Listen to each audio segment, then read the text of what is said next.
Hey there, welcome to a Healthy Conversation and welcome into the Krech Kitchen, which is kind of fun to say. Very festive. Welcome to the Krech Kitchen. Sounds very festive. And it's sunny outside and I feel good because I've gotten a lot of rest. And when the question was posed to me this morning, did you sleep last night? Which he always asks, I was like, yes! I've slept now several nights in a row. 2 for sure. I know, and you know, one of the keys could very well be that whole leaving the window open to the point where I'm kind of having the covers over me, and it's good. Like I'm finding plenty myself. of fresh air, dense air. It's awesome. So that whole oxygenation thing that we need to go on is going on. So just listen as a reminder, because we're pulling you into our conversation already, and we probably should do a little review.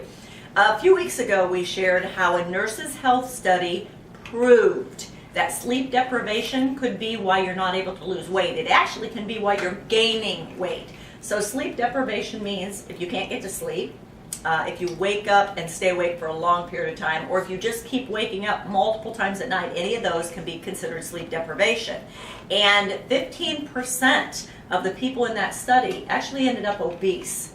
30% of the people in the nurse's health study ended up gaining 30 pounds over like the 10-year or 15-year period. Okay, that's a lot of weight, 30 pounds. Sure it is. Just because of sleep deprivation. Because remember, with a study, the only thing that's changed is the thing that's being studied. So now, a couple of weeks ago, we talked about how to relax, things like opening that window, what to do in the room at night. Right? Turning off the TV. Yep, turning off the TV, the laptop, the iPad, dimming the lights.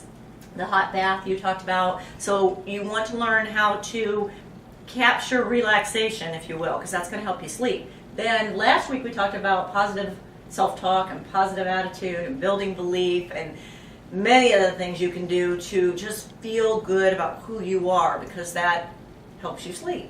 This week we're going to talk about food, what to eat, what not to eat, because what you put into your body, food and nutrition, totally have to do with whether or not you get sleep. And remember, you want to get good restful sleep so your mind is clear, so your stress level's down, so you're able to function and feel really good. But this is going to be totally tied into your weight loss. So today we're talking about food and nutrition. And you have a story that you tell over and over again about probably, I think, the best food for helping somebody sleep. As I said many times, my grandparents were from Austria, and they brought a lot of the old things over from the old country. They were born over there. And I always remember going over to their house as a little boy, and they would always cook up a nice big glass of warm milk before they went to bed. Put it on the stove like we stove. do when we make hot chocolate Exactly. with real cocoa. When so they they would put real milk. They would do that. They would heat the milk up and then drink that big warm glass of milk. I never really understood why they did. I thought it was just a tradition, but here it has a lot of calcium, has a lot of magnesium in it. Now, milk used to. This is about 60 years ago. Right. Not so much now. Right. So a lot of times if you put a little bit of extra calcium, magnesium with the milk, it also helps. So, I mean, they used to sleep like babies. I was always amazed, and they were probably in their 70s when we were talking about that.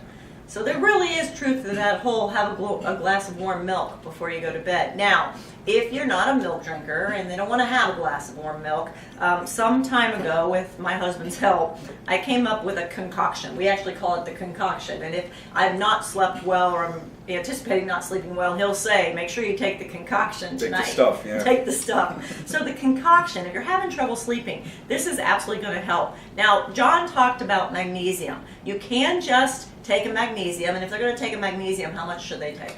About 200 to 300 milligrams before you go to bed at night. Okay. It's a nice amount. You can take a calcium with magnesium. And actually in my concoction, I didn't take magnesium. You had me taking Calcium, 2 magnesium.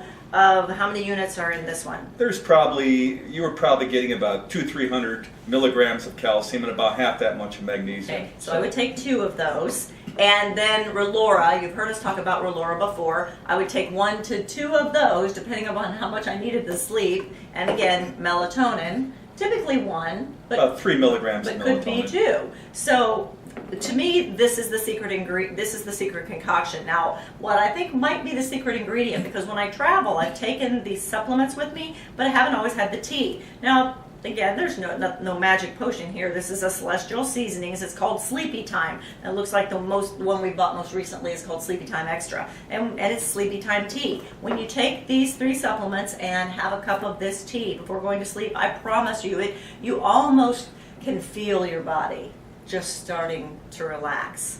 Now, just a few tips about what not to eat. We all know caffeine. Don't have caffeine like within 4 hours of going to sleep. There's a little misnomer out there about alcohol. People think, the old adage of having a nightcap, right? It calms you, it relaxes you. Here's the thing. When you put alcohol into your system, it calms you right away, but your body processes alcohol very quickly. So then it will trigger your brain to wake up. A couple hours later. So that norepinephrine is gonna trigger in your brain, and you're just gonna wake up like this. So even if you're gonna have a cocktail or a glass of wine, it's best to do it several hours before you go to sleep. The alcohol out of your system. And digestive disorders. Bacon doesn't digest too well. Cheese doesn't digest too well. Watch the sugar, because that'll spike your insulin. Those are just a few I think things. a little bit of protein.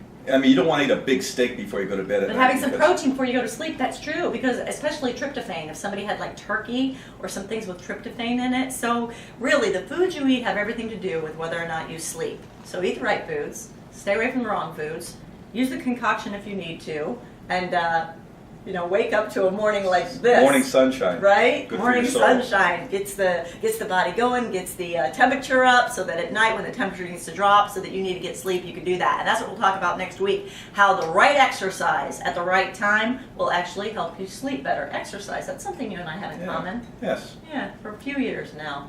More than a few. Yeah, 25. See you next week.